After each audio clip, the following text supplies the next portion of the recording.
শেষ পর্যন্ত বিপিএলে বড় চমক দিল শাকিব খানের ঢাকা ক্যাপিটালস। এবার ঘুম ভেঙেছে মেগাস্টার শাকিব খানের। তার বিপিএল দল ঢাকা ক্যাপিটালস নিয়ে দিল বিশাল এক সুখবর, যে সুখবরের জন্য অপেক্ষায় ছিল ঢাকা ক্যাপিটালসের সকল সমর্থকেরা। কি সেই সুখবর, বিস্তারিত থাকছে ভিডিওতে। তাই বিস্তারিত জানতে হলে ভিডিওটিতে একটা লাইক দিয়ে আমাদের সাথে থাকুন। বিপিএলে এখনো 9টা খেলা বাকি আছে। এখান থেকে 6 থেকে 7টা ম্যাচও যদি জেতা যায়, তারপরেও কিন্তু বিপিএল দারুণভাবে ঢাকা ক্যাপিটালস কামব্যাক করার একটা সুযোগ রয়েছে। এবার সেই সম্ভাবনা থেকেই, সেই চিন্তা থেকেই শাকিব খানের ঢাকা ক্যাপিটালসের দলে যুক্ত হচ্ছেন মোসাদ্দেক হোসেন সৈকত।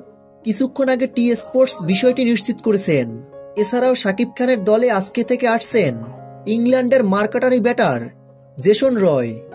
এই সুখবরের জন্যই তো ঢাকা ক্যাপিটালসের সমর্থকেরা অপেক্ষায় ছিল। প্রিয় ভিউয়ার্স, ভিডিওটি সম্পর্কে আপনাদের কোনো মন্তব্য থাকলে কমেন্ট বক্সে কমেন্ট করে জানিয়ে দিন।